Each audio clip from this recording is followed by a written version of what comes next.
د برېښنا په برخه کې د ځان بساینې پر لور د اسلامي امارت د هڅو دوام.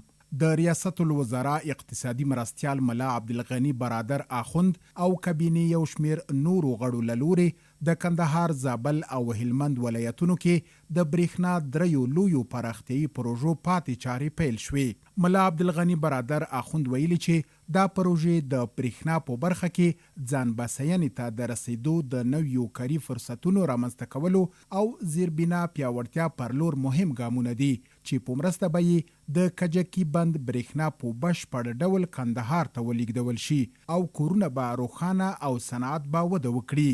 چې د محترمو حاضرینو سره د برېښنا د شبکې رغولو په یوه مهمه پروژه کې ګډون کوم. دغه پروژه چې له کجکي څخه تر کندهار ښاره پورې د 111 کیلو ولټه لین رغولو او 4 سبسټیشنونو جوړولو پکې شامل دي. د اسلامي امارت د زیربنایي پروژو د تطبیقولو او د هیوادوالو د ورځني ضرورت او صنعتي برېښنا د تامین د پالیسۍ مهمه برخه ده. دا پروژه چې تدارکاتي مراحل یې ترسره شوي او قراردادونه یې عقد شوي دي، په تطبیق سره به یې نه یوازې د کندهار اوسېدونکو صنعت او ځینو نورو کلیو او برېښنا تامین کړي. همدارنګه هغه د خپلو خبرو پر مهال ویلي چې اسلامي امارت د خلکو د ستونزو اړتیاو پوره کېدو ته ژمن دی او ټینګار کوي چې د دې هدف د ترلاسه کولو لپاره اسلامي امارت شپه او ورځ هلې ځلې کوي.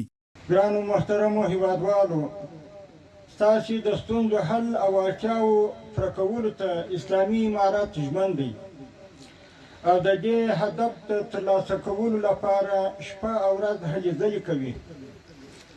د برېښنا د ضرورت رفع کولو په موخه اسلامي امارت د شبرغان د دشتیالوان ارغندۍ 1500 کیلو ولټه لین غځونې پروژه پیل کړې. اقتصادي معاونیت دغه پروژې د برېښنا په برخه کې د هیواد ځان بساینې پر لور او د نویو کاري فرصتونو پر رامنځته کېدو او دغه راز د برېښنا پیاوړتیا پر لور مهم ګام بللی دی. پر خپل ځان بسیا او په کور دننه تولید شوې برېښنا ولري چې په همدې لړ کې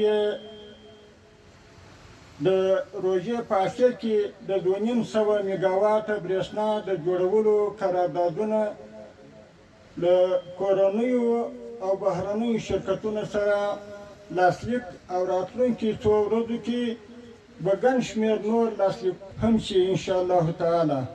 په پای کې ټولو حاضرینو او ولس ته د دې پروژې د پیل مبارکي وایم. د معلوماتو له مخې په یادو پروژو 1 میلیارد افغانۍ لګښت راځي چې په بشپړېدو سره به یې لسګونه زره نوي پیرودونکي له برېښنا برخمن شي.